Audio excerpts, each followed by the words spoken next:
Doctor Sumit Singh मुख्य neurology, doctor Aditya Gupta अध्यक्ष neuro surgery और CNS radio surgery, doctor Mohit Anand और doctor Archana Sharma associate consultant neurology.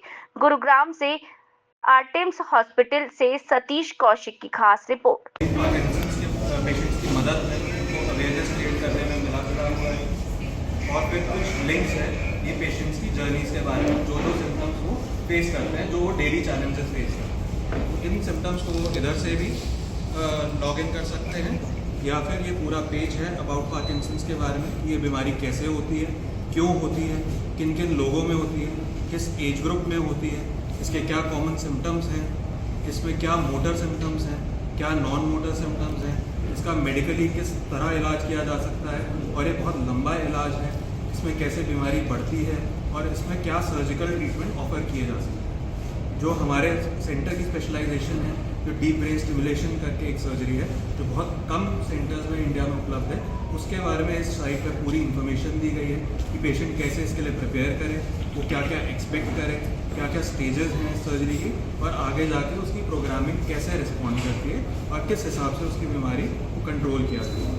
तो बहुत कॉमन क्वेश्चन होता है कि क्या खाने से, क्या पीने से मेरा पार्किंसन ठीक हो जाएगा, उसके बारे में भी इसमें इन डेप्थ में पूरा समझाया गया है कि किसी भी फूड से या किसी भी एक्सरसाइज से डोपामिन की कमी खत्म नहीं करती।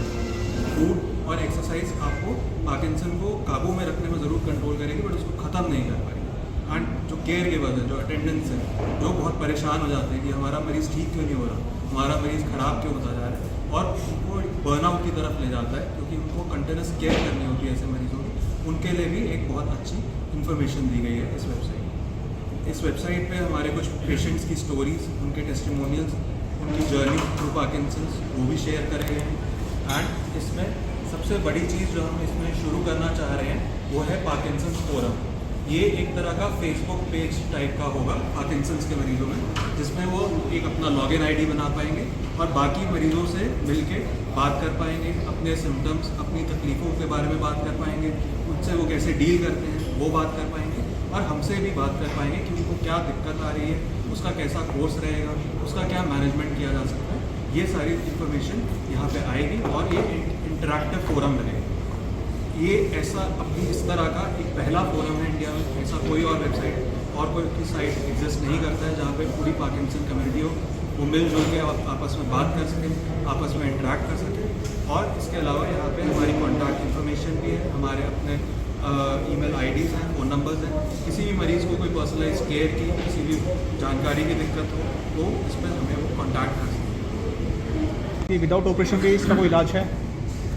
देखिए, ऑपरेशन जो है सिर्फ लेट फेज़ के लिए है। जैसा मैंने बताया, अर्ली फेज़ पार्किंसन डिजीज़ में मेडिकल मैनेजमेंट का बहुत अच्छा रिजल्ट है। जिस स्टेज में दवाई का इफेक्ट ही नहीं मिल रहा तो दवाई और ऑपरेशन के अलावा कोई ऐसी तकनीक बचती नहीं है जिसको हम एम्प्लॉय कर सकते हैं। कुछ तकनीक है जिसमें दवाई हम और एफिशिएंटली बॉडी में पहुंचा सकते हैं, जैसे कि ट्यूब डाल के डायरेक्टली हाथों में हम दवाई को डाल सकते हैं, उसकी एब्जॉर्प्शन बेटर हो जाती है। या एक एपोमॉर्फिन पंप है जिससे हम डायरेक्टली खून के अंदर दवाई को डाल सकते हैं, उससे हमें कुछ टाइम तक फ़ायदा मिलता है। बट आखिरकार जो इसका पक्का उपाय है एडवांस पार्किंसन डिजीज का, वो डीप ब्रेन स्टिमुलेशन की सर्जरी है। अब कुछ और सर्जरीज हैं जो पहले हुआ करती थी, जिसमें एक साइड में ब्रेन के खास पार्ट में जो पार्ट गड़बड़ाया हुआ है जिसकी वजह से सिम्टम आ रहे हैं, उसमें एक तार डाल के तार की टिप को हीट करके हम उस पार्ट को, ब्रेन के उस पार्ट को डिस्ट्रॉय करते थे, जिसको लीजनिंग सर्जरी कहते हैं। तो अब वो नॉन इन्वेजिवली MRI गाइडेड लीजनिंग से भी की जा सकती है, और उसमें लिमिटेशन ये है कि हम सिर्फ एक साइड में वो सर्जरी कर सकते हैं। डीप ब्रेन स्टिमुलेशन सर्जरी में सबसे बड़ा फ़ायदा है कि हम दोनों साइड का सर्जरी एक सिंगल टाइम में कर सकते हैं और पेशेंट के सारे सिम्टम में फ़ायदा दे सकते हैं। हम जानते हैं कि पार्किंसन डिजीज़ की 3 मेन सिम्टम हैं। एक है जो कंपन है, एक है जो स्लोनेस है मूवमेंट्स का, और तीसरा है जो अकड़ाव आ जाता है मसल्स में। तो DBS एक ऐसी सर्जरी है जिसमें हम सारे सिम्टम्स को एड्रेस कर सकते हैं और पेशेंट को शरीर के दोनों तरफ हम राहत पहुँचा सकते क्या कुछ खास रीज़न है इस बीमारी का होना है, किसी रीज़न से होती है?